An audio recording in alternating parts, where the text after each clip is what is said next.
Welcome to QLM Business News. Here are today's news stories. Bank of England holds interest rates and cautions against early reduction. The Bank of England has cautioned that the United Kingdom's economy is expected to experience zero growth until 2025, while interest rates will either remain high for an extended period or potentially rise further. This announcement comes as the bank decides to keep rates on hold at 5.25%, maintaining the highest level seen in the past 15 years. Despite Chancellor Rishi Sunak's commitment to revive the UK's growth by the end of the year, these revised forecasts cast doubt on the feasibility of this goal. Bank Governor Andrew Bailey emphasised that it is much too early to be thinking about rate cuts, given the current circumstances. However, the bank does anticipate a significant decline in inflation, which measures the rate at which prices increase, in the upcoming months. This suggests that Prime Minister Boris Johnson remains on track to achieve his promise of halving inflation to around 5% by the end of the year.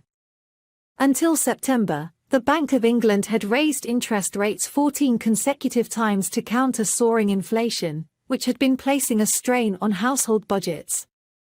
While this resulted in higher mortgage payments, it also led to increased savings rates. Mr. Bailey stated, "We will keep interest rates high enough for long enough to make sure we get inflation all the way back to the 2% target. We'll be watching closely to see if further rate increases are needed." The most recent inflation figure stood at 6.7% for the year ending in September.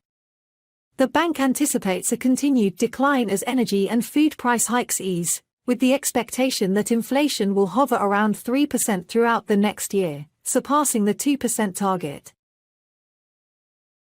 Regarding potential risks, Mr. Bailey highlighted the Israel-Hamas conflict, expressing concern over its potential to impact energy prices if it spreads throughout the Middle East. However, he noted that energy prices have not experienced significant movement yet, which he finds encouraging.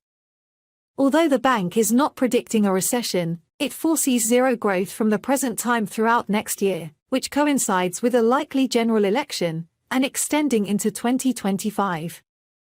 "The UK economic growth is slowing," stated the bank.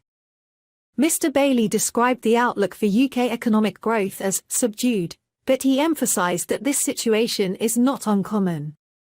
Germany, as Europe's largest economy, has also experienced periods of recession. Chancellor Jeremy Hunt assured that measures would be implemented to stimulate Britain's growth when the government unveils its plans to boost the economy in the autumn statement later this month. The autumn statement will outline how we will enhance economic growth by unlocking private investment, increasing employment rates, and delivering a more productive British state, stated Hunt. However, the Labour Party argued that 13 years of economic failure had left working people worse off, while the Liberal Democrats regarded the decision to maintain interest rates as cold comfort for the millions of hard-working families. This news story is brought to you by QLM Business News, your digital media channel. Visit qlmbusinessnews.com. For more business news stories, also follow us on Facebook, X, and YouTube. To help QLM Business News bring you more news stories like this, please like, share and subscribe.